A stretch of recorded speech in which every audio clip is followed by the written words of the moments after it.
ବାରମ୍ବାର ଯେଉଁ ଯୁକ୍ତି ଦିଆଯାଏ ଝିଅ ଘରୁ ବାହାରକୁ କେମିତି ଯିବ, ବାହାରେ ତ ଅସୁରକ୍ଷିତ। ମୁଁ ପଚାରୁଛି ଘରେ ସେ କେତେ ସୁରକ୍ଷିତ? ଆଉ ଅନେକ ସମୟରେ ଘର ଅପେକ୍ଷା ଅଧିକ ସୁରକ୍ଷା ବାହାରେ ଥାଏ। ଏକ ଅଦରକାରୀ ଯୁକ୍ତି ଯେ ଘରେ ରହିଲେ ସୁରକ୍ଷିତ ରହିବ।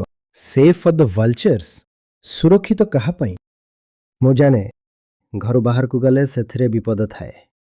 ଭାରତରେ ମହିଳାଙ୍କ ପାଇଁ ବହୁତ ଭଲ ପରିବେଶ ନାହିଁ।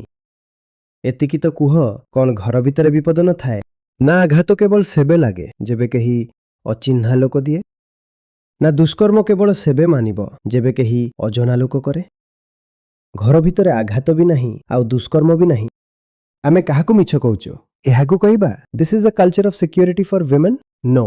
ଯେଉଁ ସ୍ଥାନରେ ମହିଳା ସ୍ୱାଧୀନ ସମାନ ନାଗରିକ ଭାବେ ରାତିରେ ରାସ୍ତାକୁ ବାହାରି ନିଜ ମନ ମୁତାବକ କାମ କରିପାରନ୍ତି ନାହିଁ, ତେବେ ଏହି ସଂସ୍କୃତିକୁ ହିଁ ସମ୍ପୂର୍ଣ୍ଣ ଭାବେ ବଦଳାଇବାକୁ ପଡ଼ିବ। ଆମ ପାଇଁ ନାରୀ କେବଳ ଏକ ସେକ୍ସୁଆଲ ଅବଜେକ୍ଟ। ଯେପର୍ଯ୍ୟନ୍ତ ଆମେ ଏହି କଥାକୁ ସ୍ୱୀକାର କରିନାହୁଁ ସେ ପର୍ଯ୍ୟନ୍ତ କିଛି ବି ବଦଳିବ ନାହିଁ। କଥା ଆଇନ ଶୃଙ୍ଖଳାର ନୁହେଁ। କଥା ଏହା ମଧ୍ୟ ନୁହେଁ ଯେ ଆପଣ ଆଇନରେ ପରିବର୍ତ୍ତନ କରିଦେବେ କି ଦୁଷ୍କର୍ମକାରୀକୁ ଫାଶୀ ଦିଆଯିବ। ଏସବୁ କୌଣସି ପ୍ରସଙ୍ଗ ନୁହେଁ। ନାରୀ ପାଇଁ ରାସ୍ତାରେ ତ ବିପଦ ଅଛି ହିଁ। ରାସ୍ତା ଅପେକ୍ଷା ଅଧିକ ବିପଦ ତା ପାଇଁ ନିଜ ଘର ଭିତରେ ରହିଛି।